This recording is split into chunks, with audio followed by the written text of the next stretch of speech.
Hello, everybody. Welcome to another Comic Source Comic Boom collaboration. The 12 Days of Spawn marches on with Spawn number 8.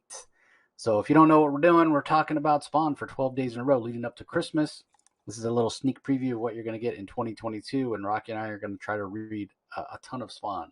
We're going to try to get caught up. So, we'll see how that goes. But in the meantime, as I said, we're up to issue number 8. This is the first issue that's written by somebody other than Todd McFarlane himself. So it's not, Stories, Pencils, Inks by Todd McFarlane. The story here is actually by Alan Moore.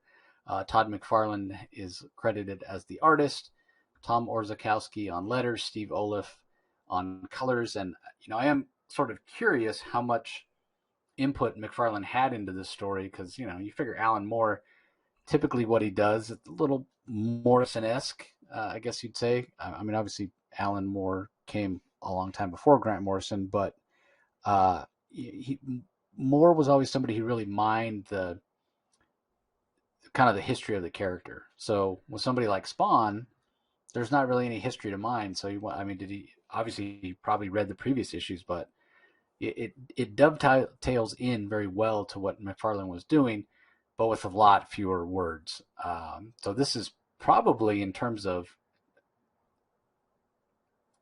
structure, in terms of like technically making a comic, it's probably the best one of the first, at least Not, of what we've read so far. not so I feel wordy. like, Less yeah, exposition. yeah, it lets the art do the heavy lifting. And here's the other thing, and I'll see if you agree, Rocky. I feel like this is the best art we've seen too, and maybe it's because McFarlane didn't have to worry about the script that he just got to draw.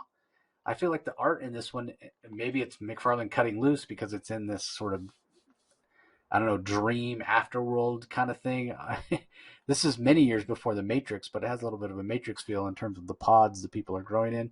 But I don't know. I feel like this is the best art that McFarlane gives us in the first issues that we've read so far. Or maybe it's the art that seems most like what we got from him in his Marvel years. So Yeah, it's. I I don't know. have to confess. I have to confess that when I read this, I didn't realize until you told me that Alan Moore wrote this, and I've been so drowned in exposition by Todd McFarlane in the previous 7 issues that this read effortlessly, and I thought Alan Moore captures the. I think he captures the tone and the mood of McFarlane's script very well, but as you alluded to, there is much less exposition and it works just as well. And it allows Todd McFarlane to show off his art a little bit more. So it's going to be interesting to see as we review all these issues of Spawn how Todd McFarlane himself evolves as a writer. If he maybe takes some lessons as he learns from Alan Moore here and some other guest writers that he might have from time to time.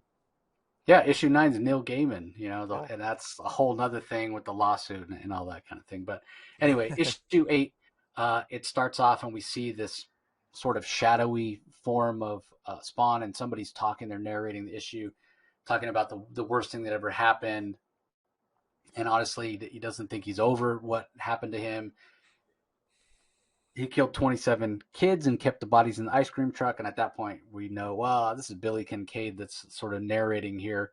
And we find out that, yeah, after Spawn killed him, he's been sort of reborn in his afterlife. Like I said, one of those little pods kind of looks like the pods that the people are trapped in the Matrix, and his body's sort of regrowing itself. And he's yeah. talking about the terror of being killed or whatever. And then eventually the pod he's in breaks off, maybe because of the weight that he's fully grown. It breaks off of the branch that it's on. It hits the ground and it kind of bursts open, and he realizes he's butt naked and sticky.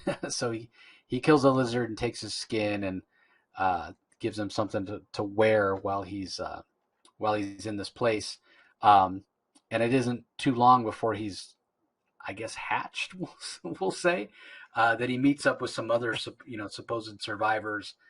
There's a blonde woman. There's an older man. There's an older African American woman. There's a kind of a shorter, dumpy, chubby guy, and then there's a little girl, and they're sort of explaining to him, yeah, they all died, and then they woke up in this sort of otherworldly orchard, and the little girl Jessica seems to have the most knowledge of this place for whatever reason.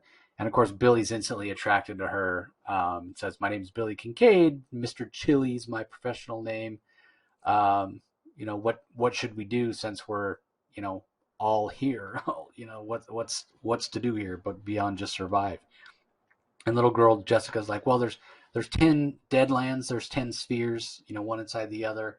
And this is the lowest sphere, the reception area. If you want to have access to the other spheres, you've got to climb the tower. And while she's talking, all of a sudden this bright light shines down from above, and the African American woman's like, oh, I knew when I went in for my gallbladder operation, they wouldn't forget about me. She's very religious, and she thinks this light that's shining down on her is God. And we see this sort of otherworldly, robotic yet angelic sort of creature. I mean, just immense, gigantic in terms of what these humans look like. But she's got flaming hair, she's got a halo, she's got wings, but she's got a very robotic looking neck and arms. And she's asking about who sings the songs, and the black woman's like, oh, me, I sing them all the time. And she's like, okay, great, grabs her and heads off. And when she leaves on a rocket pack, and they're like, well, that's not an angel. An angel wouldn't have a motor on their back. And Jessica's like, oh, that was a soul trapper from the sixth sphere. They keep souls as pets there. And this year, the fashionable thing is to have singers. Last year it was acrobats. So one down, so to speak, as these people are trying to survive. And when Jessica goes to sleep that night, Billy Kincaid, ever the child predator, stares at her and wonders, what his next move might be. But eventually he falls asleep, and he has nightmares of somebody in a flapping cloak with chains and spikes and skulls, and he never wants to see that thing again. Obviously it's Spawn that he's thinking about. He's having nightmares about being killed. And so the next day, and it's never quite clear what exactly they're trying to do or go, but they do get up, they're moving around. And not 5 minutes after they get up and start on their trek, there's a ray that comes from the sky and disintegrates the older guy.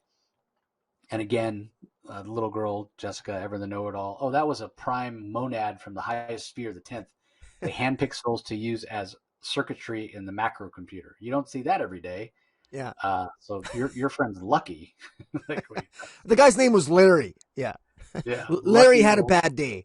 Yeah, lucky Larry, right? Billy even thinks that, well, there's not enough of lucky Larry left to bury, so we just kind of move on. And next, Fat Bob is the one to sort of meet his maker.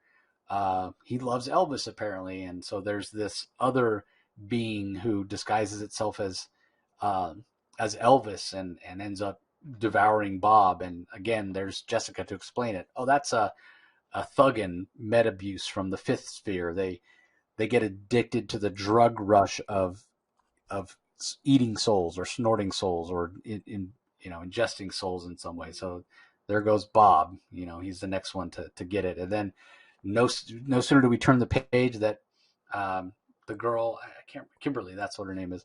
She's like, oh, look at this beautiful crystal. It's just like a crystal I used to have back on Earth. And before she knows it, the crystal is actually kind of the back abdomen of this insect-like creature, and it envelops her, and off she goes. So now she's gone. So now it's just Billy and this little girl, Jessica. And he's thinking, man, I'm not sure if I can even sleep with, the way this place is so scary and spooky and, threatening. But when he does finally fall asleep that night, he does have the dreams of Spawn again. And again, this is all done really, really well in terms of the vocabulary and sort of the mood that Alan Moore is setting with, again, an economy of words, like Rocky was saying. We're not covering up the McFarlane art with just tons of exposition like McFarlane had done himself. So eventually he wakes up from his bad dream. He's like, you know what, I need to calm me down. I'm so jittery. I need to do what I do best, basically. And so he finally goes to attack Jessica. And right as he grabs her by the throat and he's about to choke the life out of her, we see this crack start to form in her forehead. And she says, well, it's about time. I wonder how long it'd be before you croak the know-it-all bitch. Glad to see you still have what it takes, Chili. And she cracks open, and come to find out it was never Jessica at all. It's the Violator. But what's interesting is, and again, I don't know if it's because McFarlane had more time to work on the art here because he wasn't writing. He looks a little more insect, spider-like, more well-defined than he did in the early issues, and Yeah. in in my mind, like creepier. Like he just looked sort of weird before, but when McFarlane depicts him here, he's he's kind of terrifying, much more horrific in my mind. And he introduces himself as Violator. He says, "Great disguise, right? Sorry about entrapping you, but we wanted to see if you were the kind of guy that's worthy of going to the eighth sphere." And he starts chasing Billy, and Billy runs toward the tower. Again, maybe he thinks he can escape. And as he's running up the tower, he quickly runs out of gas. And he's like, "I can't go anymore." Violator picks him up. And then as they're climbing up the tower, the Violator sort of narrating what each of the levels are. And then eventually when they get to the eighth level, or what the Violator calls home, we see, and again, it's exposition in terms of we're learning more about Al Simmons and Spawn, because they decide that Billy is an evil soul. And remember, Malebolgia wants to recruit people for his army, for his fight against Heaven. And they say, okay, Malebolgia has his special slaveware, and we'll whistle up yours. Let me introduce you to K3 Miraloo. She's a constantly evolving neural parasite, and it's basically looks like the Spawn costume. And so Billy is bonded to this Spawn-looking costume with the skull and the cape and the spikes and the chains, just like Spawn was. And he talked about in his nightmares that was the last thing he ever wanted to see. Now that's him every time he looks in the mirror. So obviously he doesn't exactly have the same sort of muscular build that Al Simmons does. So wearing the skin tight outfit doesn't quite look the way you would want it to look. And he's sort of complaining. Billy is like, "This isn't fair. The afterlife shouldn't be full of alien monsters. Shouldn't be processing cattle like humans." And Violator's like, "Good, evil, forget about all that. We're running a business down here, and whenever you're in the lobby of hell, it's not good or evil that you see carved anywhere. It's two other words. And what they say is this: caca happens, little buddy. Caca happens." As Billy's presented before Malebolgia as one of his soldiers. And we see in the background, in the foreground, a bunch of other souls that have bonded to that sort of living parasite. So Yeah, early on, in only issue 8, we're introduced to the idea that there's many hellspawns that exist in this universe. yeah, and just it sort of alludes to your earlier point that this is written by Alan Moore, and this isn't Alan Moore referencing a rich history of Spawn. He's actually creating it. He's building on it. He's actually, McFarlane is actually using Alan Moore to actually expand the mythology of Spawn early on, because we weren't aware that the devil, that Malabrosia, had this number of hellspawn on this eighth sphere of hell, where the Vindicator is one of these Fleabag brothers who is one of he's in charge of recruiting all these people in this eighth sphere of hell. I mean, Alan Moore is doing some mythology building here for McFarlane's character, which is quite interesting. I never really thought about it that way before. And like you said, with Neil Gaiman coming in next issue, this was actually quite interesting. I thought this employed misdirection quite well. I actually have open questions, like all these characters that Billy Kincaid met when Billy Kincaid woke up and he's in hell. And all these characters, he met Larry, Claudette, Bob, little Jessica, who was, of course, the temptation, because Billy Kincaid he's a pedophile bastard. I wondered, well, who is Larry? Who's Claudette? And I kept asking myself, well, what did they do wrong? How did they end up in hell? And the impression I got was that this was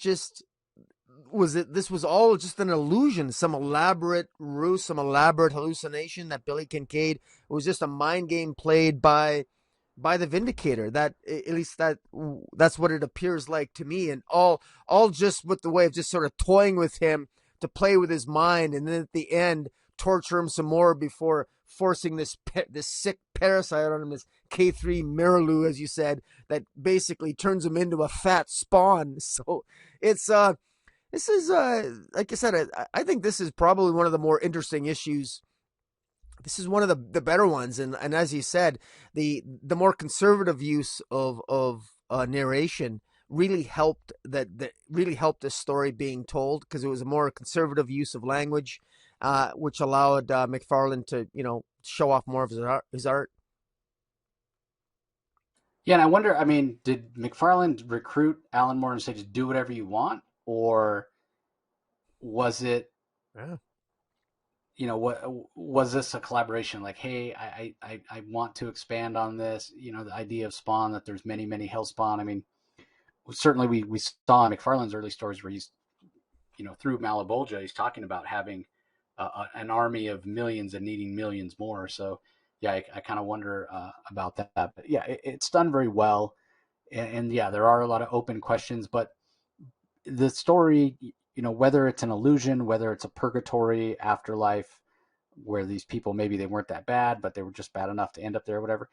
The It sort of doesn't matter, because Alan Moore gives us like a satisfying enough conclusion when we sort of see Billy Kincaid get his comeuppance, and we know he's going to spend the rest of his life suffering. Because again, no subtlety from Todd McFarlane. Kincaid is a bad guy, and even after Spawn kills him, for him being a pedophile, even in the afterlife, he goes to attack a kid.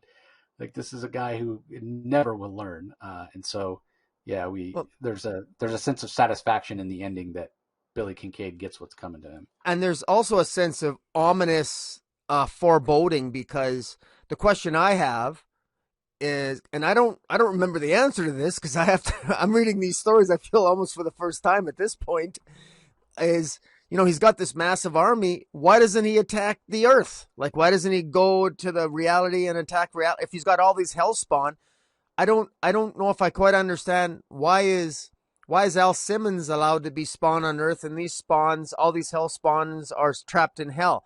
What has to happen for Malabrosia to unleash his hellish army on Earth? I don't know what has to happen yet, because otherwise, why doesn't he just release all these hellspawn on Earth now? What's he waiting for? Why is Al Simmons given the honor or privilege of being on Earth to do what he wants, but not all these other hellspawn? What's so special about Al Simmons? I'm not sure if I know the answer to that, and maybe that will be revealed. But it poses some interesting question. It definitely makes me go, So interesting. It's definitely a nice appetizer. Whets the appetite for future issues. Yeah, and this isn't the last issue of Spawn that Alan Moore will write. He does some other issues later on, uh, specifically one where Spawn fights somebody or something that is a little bit unexpected. So, but all in all, this is it's a really solid issue. But I did look around to see if I could find some like interviews or news articles of the time to talk a little bit, because basically what I wanted to know was this Alan Moore just taking what McFarlane had already built and telling a story, or did McFarlane say, "Hey, come and tell a story. Um, I need to expand on the mythology." Like, how much input into the story did Todd McFarlane have? I mean, if he's smart, he didn't have any. He's just like, "Hey, Alan Moore, go do your thing," and I'll just draw it. But I was curious, but I couldn't find anything. So if I'm curious if anybody knows, or it'll be something I'll ask Todd, and who knows if he'll even remember, being that this is like 30 years ago now. So, Yeah. but Well, anyway, yeah, super enjoyable issue for sure, and it has me really excited to read the Neil Gaiman, because I have to admit, I didn't remember what happened in issue 8. Like, looking at the cover, I was trying to remember. I'm like, what is issue 8 about? That's the one that Alan yeah. Moore wrote. Like, I didn't remember at all. Obviously, we know issue 9 has Angela on the cover, and it's Angela, so that one's kind of stands out. But still, Neil Gaiman, haven't read it in 30 years, so that'll be on tomorrow's Spawn Miss day 9. So be sure you join us for that. Anything else to add about this issue, Rocky? I just, there's a Pyrian fanboy in me. I just want to give a call out to the character known as Kimberly. She looks like a beautiful cave woman here. I mean, the breasts. I mean, we called them back in the 40s. We called we called them headlights. This would have been a headlight comic. This was wow. I mean, check out the size of the eyes on this Kimberly character. Let me tell you, I mean, this is provocative, and I just find it ironic that Billy Kincaid, that he's surrounded by this beautiful woman Kimberly, and sick pedophile bastard that he is, he's eyeing up little Jessica. There's something sick and disgusting about Billy Kincaid, obviously, and again, he's such a disgusting character, disgusting human, that even though the final fate of Billy Kincaid, the fact that it's almost disturbing to me a little bit that Billy Kincaid gets to survive as a hellspawn, because I want the guy to continue to suffer in hell. I don't want that bastard to be able to be a hellspawn. You know what I mean? So it almost kind of like it's satisfying that he's in hell, but at the same time, I don't like the fact that evil bastards get a second chance, even at being a soldier in hell. You know what I mean? So I kind of like how that disturbs me too. There's a sickening aspect to that. There's a disturbing element to this comic and Billy Kincaid that's just, it's eerie and it's a little perturbing and disturbing, and it kind of leaves a little bit of a bad taste in my mouth, but in a good way. It's like, this is a sick character, but yet it's got Purian fanboy. It's got a little bit of provocativeness. It's got evil. It's got violence. It's touching all the buttons, so to speak. So, again, I continue to just have a shit-eating grin on my face. And like I said before in previous issues, all the characters with shit-eating grins on their faces in McFarlane Spawn, they're all bad guys. So that's why I'm wearing the naughty hat right now. So for the 8th day of the 12 days of Spawnmas. Yeah, definitely the case. So, all right, everybody, be sure you join us tomorrow for day 9 of Spawnmas, and be sure you're heading over to YouTube. Do a search for Comic Boom, Comic Space Boom, ! Subscribe to Rocky's channel so you don't miss any content. Also, be sure you're subscribed to the Comic Source podcast on your favorite podcasting app or platform. So, once again, happy holidays, Merry Christmas, Happy Kwanzaa, Happy Hanukkah, whatever it is you celebrate. We hope it's a joyous time. And we appreciate the support as always. We'll talk to you next time. Feliz Navidad!